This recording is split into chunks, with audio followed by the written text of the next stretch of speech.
Problem Bintang Rock, Bab 4, Nilai Penderitaan, dari buku Sebuah Seni untuk Bersikap Bodoh Amat, Pendekatan yang Waras Demi Menjalani Hidup yang Baik, terjemahan dari buku berjudul The Subtle Art of Not Giving a Fuck oleh Mark Manson.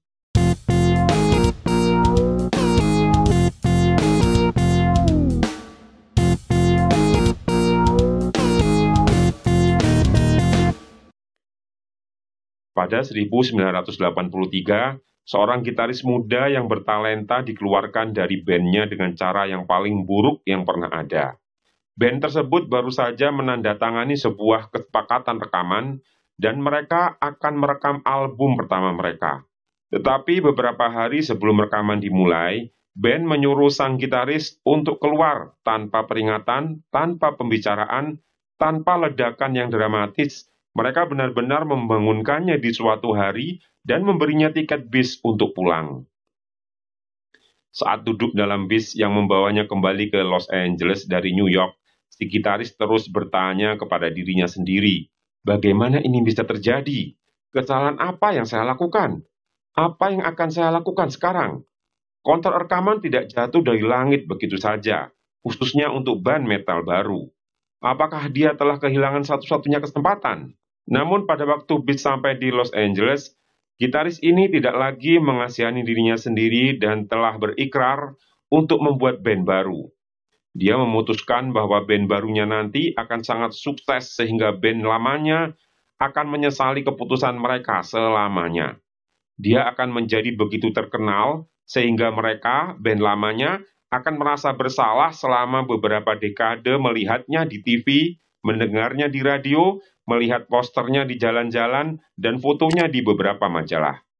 Mereka akan membalik burger di suatu tempat, naik mobil van dari sebuah panggung di klub murahan, menjadi gemuk dan mabuk-mabukan dengan istri-istri mereka yang buruk rupa, dan dia akan tampil di hadapan kerumunan penonton stadion yang disiarkan langsung di televisi. Dia akan mandi dengan air mata orang-orang yang mengkhianatinya, dan setiap tetes air mata itu akan dihapus dengan lembaran $100 yang bersih, baru dicetak. Demikianlah sang gitaris bekerja keras, akan dirasuki setan musik. Dia menghabiskan waktu berbulan-bulan untuk merekrut musisi terbaik yang bisa ia temukan, pemusik yang jauh lebih baik daripada rekan-rekan bandnya yang terdahulu. Dia menulis puluhan lagu dan berlatih dengan tekun. Dia memanfaatkan kemarahan menjadi bahan bakar ambisinya, balas dendam menjadi permenungannya. Setelah beberapa tahun, band barunya berhasil menandatangani sebuah kesepakatan rekaman mereka sendiri, dan setahun setelah itu, rekaman pertama mereka diluncurkan ke pasaran. Nama legendaris itu adalah Dave Mustaine, dan band baru yang dibentuknya itu adalah band heavy metal yang legendaris, Megadeth. Megadeth tercatat berhasil menjual lebih dari 25 juta album dan menggelar banyak tur dunia. Sekarang ini, Mustaine dianggap sebagai salah satu musisi yang paling brilian dan berpengaruh dalam sejarah musik heavy metal.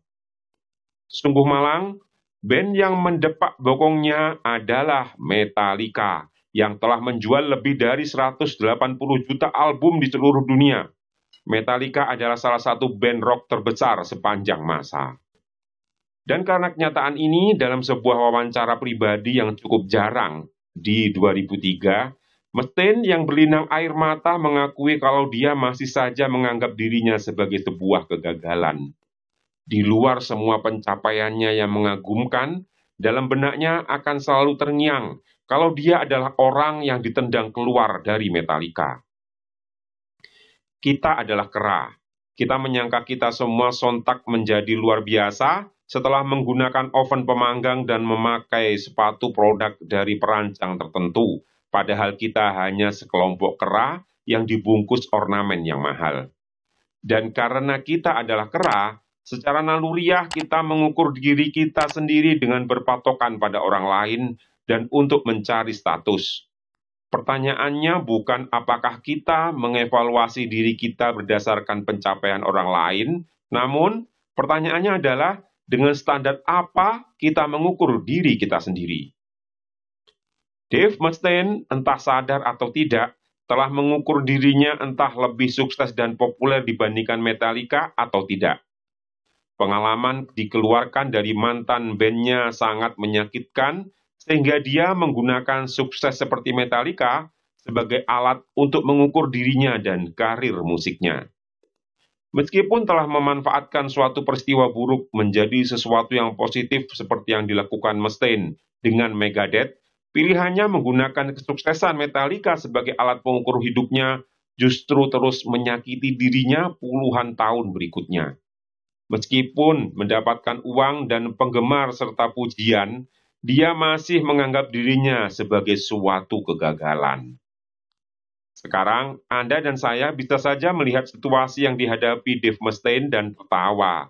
Inilah pria yang memiliki jutaan dolar, ratusan ribu penggemar yang memujinya, karir yang sesuai dengan keinginannya, dan masih saja matanya sembab menyaksikan teman-teman rock lawasnya 20 tahun lalu jauh lebih terkenal daripada dirinya. Itu karena Anda dan saya memiliki nilai yang berbeda dari Mustaine, dan kita mengukur diri kita dengan ukuran yang berbeda. Ukuran kita mungkin lebih seperti, saya tidak mau bekerja untuk orang yang saya benci, atau saya ingin mendapatkan uang yang cukup agar bisa menyekolahkan anak saya di tempat yang bagus, atau saya sudah cukup senang tidak bangun tidur di saluran pembuangan air.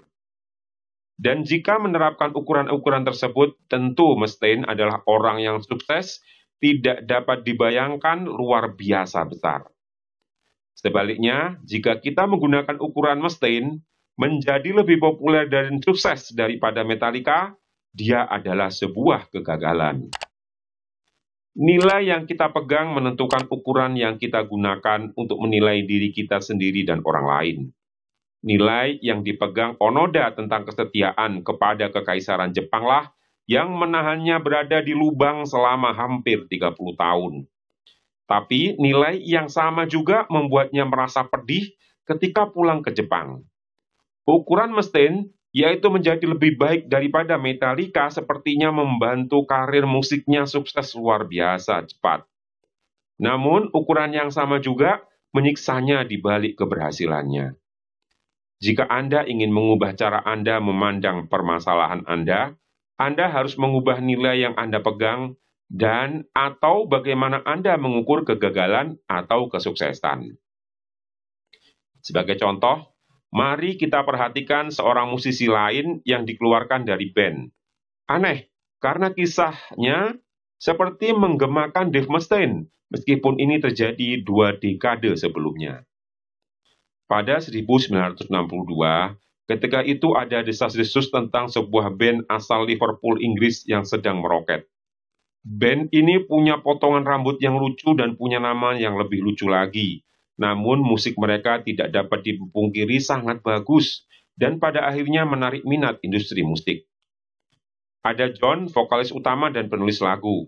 Paul, pemain bass romantis berwajah imut. Josh, gitaris utama yang pemberontak, dan seorang pemain drum. Orang yang disebut terakhir ini dinilai memiliki rupa yang paling tampan di antara mereka berempat. Gadis-gadis menggilainya, dan wajahnya lah yang pertama kali muncul di majalah. Dia adalah anggota kelompok yang paling profesional juga. Dia tidak memakai obat-obatan, tidak gonta-ganti pacar, bahkan ada beberapa petinggi di industri musik yang berpikir kalau dia lebih cocok menjadi wajah dari band itu, bukan John atau Paul. Namanya Pete Best. Dan di 1962, setelah mendapatkan kontrak rekaman pertama mereka, 3 anggota Beatles lainnya diam-diam bersekongkol dan memaksa manajer mereka, Brian Epstein, untuk memecat Pete. Epstein menentang keputusan itu. Dia menyukai Pete, jadi dia mengabaikan permintaan mereka, berharap 3 orang ini akan berubah pikiran. Beberapa bulan kemudian, hanya 3 hari sebelum rekaman pertama mereka mulai, Epstein akhirnya memanggil Best ke kantornya. Di sana, sang manajer secara tidak resmi memintanya untuk keluar dan mencari band lain. Dia tidak memberi alasan apapun, penjelasan apapun, ataupun ungkapan rasa kehilangan, hanya berkata kepadanya bahwa anggota band lain ingin dia keluar dari grup. Jadi, ya, sampai jumpa, semoga sukses. Sebagai penggantinya, band merekrut seorang pria eksentrik bernama Ringo Starr. Ringo lebih tua dan memiliki hidung lucu yang besar. Ringo setuju untuk memiliki potongan rambut yang sama jeleknya seperti John, Paul, dan Josh, dan bersikeras agar mereka menulis lagu tentang gurita-gurita dan kapal selam. Yang lain berkata, "Oh, silakan, bodo amat, tulis saja, mengapa tidak?" 6 bulan setelah Bass dipecat, Beatlemania meledak, membuat John, Paul, Josh, dan Ringo bisa dikatakan menjadi 4 wajah yang paling terkenal di seantero planet. Sementara itu, Bass seperti yang dapat kita pahami, jatuh ke dalam sebuah depresi yang dalam dan menghabiskan waktunya melakukan apa yang akan diperbuat kebanyakan orang Inggris jika dalam masalah, minum. Tahun 60-an bukan tahun yang bersahabat untuk Pete Best. Di 1965, dia menuntut 2 anggota Beatles atas tuduhan pemfitnahan dan semua proyek musiknya gagal secara mengenaskan. Di 1968, dia berusaha bunuh diri, hanya mau bicara dengan ibunya. Hidupnya seolah tinggal puing-puing. Tetapi Best tidak punya kisah titik balik layaknya Dave Mustaine. Dia tidak pernah menjadi superstar dunia atau menghasilkan jutaan dolar. Namun di banyak hal, Best menghabiskan hidupnya dengan cara yang lebih baik daripada Mustaine. Dalam sebuah wawancara pada 1994, Best mengatakan, "Saya lebih bahagia sekarang dibanding jika saya masih bertahan di Beatles." Stinting. Best menjelaskan kalau situasi pemenyatan dirinya dari Beatles pada akhirnya menuntun dia untuk bertemu dengan istrinya. Dan kemudian pernikahannya membawanya menjadi seorang ayah. Nilai-nilainya berubah. Dia mulai mengukur hidupnya secara berbeda. Ketenaran dan nama besar akan sangat menyenangkan tentu saja. Namun dia memutuskan bahwa apa yang telah dimilikinya sekarang jauh lebih berharga. Sebuah keluarga yang hangat dan penuh cinta, pernikahan yang stabil, hidup yang sederhana. Dia bahkan masih sempat bermain drum, berkeliling Eropa, dan merekam banyak album hingga 2000-an. Jadi apa yang sebenarnya hilang? Hanya perhatian yang besar dan sanjungan, sedangkan apa yang telah diraihnya jauh lebih berarti untuknya. 2 kisah di atas menunjukkan suatu nilai dan ukuran yang satu bisa lebih baik daripada yang lain. Yang satu mengarah pada permasalahan ringan yang mungkin rutin tapi mudah diselesaikan, yang lain menuntun pada masalah berat yang sulit diatasi.